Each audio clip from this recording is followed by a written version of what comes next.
This week's chapter of One Piece, the Battle of Dressrosa, is finally over. The Straw Hat Pirates and Sabo and the Revolutionaries are getting ready to leave, and CP0 is getting ready to come in and kick some ass. What's also really important about this week's chapter is we finally get the full story on how Sabo was saved by Dragon and Emporio Ivankov. Oh yeah, this week's chapter is going to build up tons of anticipation. Damn. Okay, so first of all, I wasn't expecting a Sabo backstory. I thought he was just going to get out of there, and then maybe they'd save that for, like, a thing when Luffy and him met again, and they had to fight alongside each other. Because, really, they did not fight alongside each other in this arc. They just fought near each other. So, it's interesting that Sabo, again, wants to tell the whole backstory to the crew. Luffy's unconscious. He's not hearing any of this shit. And to be honest, Luffy probably doesn't care, because that's not something he cares about. He just cares about, who are you? Do you have good intentions? And that's it. And then Luffy just goes on his way alongside you, or against you. So I think it was interesting, but also appropriate for just the crew to hear Sabo's backstory. And it is very interesting. Sabo was such a, compassionate character, and he cared so much about Luffy. I'm sure a lot of people thought, why didn't he come save Ace then? If he cared so much, why didn't he get the Revolutionaries involved? What's going on there? And then it all makes sense because apparently Sabo suffered from a bad case of amnesia after the explosion. If you guys remember, there was that one scene in the manga and the anime version where you got to see Sabo actually reacting to the death of Ace for the very first time. In those flashbacks, it was very short. It was basically just Sabo freaking out, and all the other characters were completely blacked and silhouetted out so we couldn't see them. In this week's chapter, we get a much better expansion on that. We get to see them hanging out with the other members of the Revolutionary Army, and when he actually hears about what happened with the war with Whitebeard and the death of Ace, it immediately gets back to him. All of his repressed memories return, and he remembers his brother Ace, and he just starts flipping out. And this is finally when he realizes that I can see my own brother Luffy again, and he wants to do everything in his power to protect him. I also like the fact that you meant that Luffy is knocked out. I like that all the Straw Hats are hanging out, and it's not just Luffy. You have Kiros, you have Bellamy, who's also knocked out. It's really interesting that they decided to bring Bellamy with them. I think that's really cool. It might mean that maybe he could be a potential member of the Straw Hat crew. Maybe they just want to make sure he's okay. That's probably what's going to happen, mostly just because Bellamy is such a prideful character. I don't really see it going that way.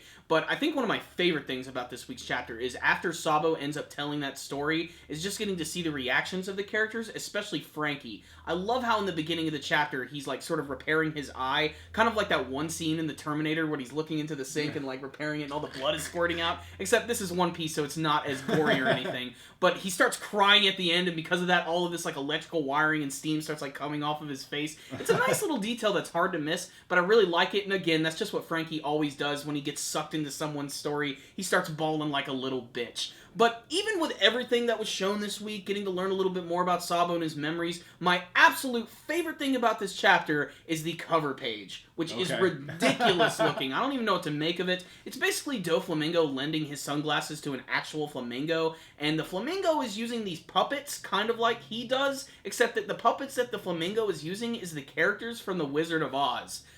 I don't get the reference. Do you? Do you remember flamingos controlling Dorothy, the lion, the Tin Man, and friggin' Straw Dude? It's a flamingo, and he's Doflamingo, and maybe the creator is a fan of The Wizard of Oz. Maybe that's as deep as it gets. Yeah.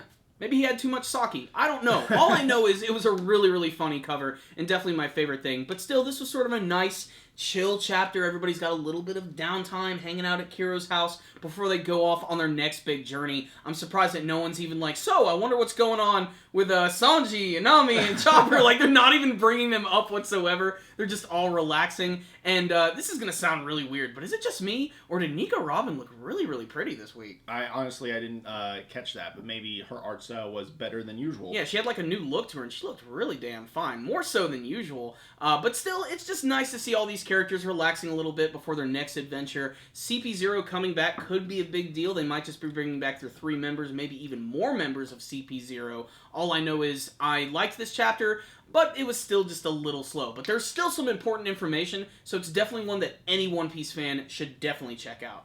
Here's the thing. I don't know where they're going next. Are they going to try to leave the island? Are they going to have another chapter on the island? This is the one thing. I don't know immediately where they're going next with the story, so that's why I'm so interested to read. I would say next week's, but they're going on break. So again. I'm going to say the week after next. I'm excited to read the next chapter of One Piece, and that's why I love this show. You know, that's why I love it, because it's every week I care about what's happening next, and this Sabo stuff was good. I want to drop a 4 out of 5 on this one. I'm also going to give it a 4 out of 5. Not the perfect chapter that I was wanting, but it was still entertaining. It had some funny moments, some heartwarming moments, especially the scenes which involve Sabo, of course. But just getting to see Dragon, even though he doesn't like even do anything, is still a really big deal because he's such an important character. This is just another part of the piece of the puzzle. So I like this chapter. And of course, Ivankov returned, and he's just hilarious looking, you know. So, yeah, liked it. Really great stuff. Thank you guys so much for watching our review today. Make sure to give us a thumbs up and subscribe. By the way, we have our podcast is now on iTunes. We've been working so hard to get it up there. It's finally there, but we need your guys' help. We review a lot of stuff for you, and now we need you to review something for us. We need you to go to iTunes and give us a 5-star rating and just leave a sentence or two of a review. The link is going to be in the description box below, so please do that. It'll help us out a lot, and we really appreciate it. We're just trying to get ranked really high on iTunes, and it matters a lot in the beginning. We've done a lot of research, and they always say, in the beginning, you need as many good reviews as you can get. So thank you guys so much for helping us out and get this far on our little online adventure. It's been great. And until next time, stay dandy, baby.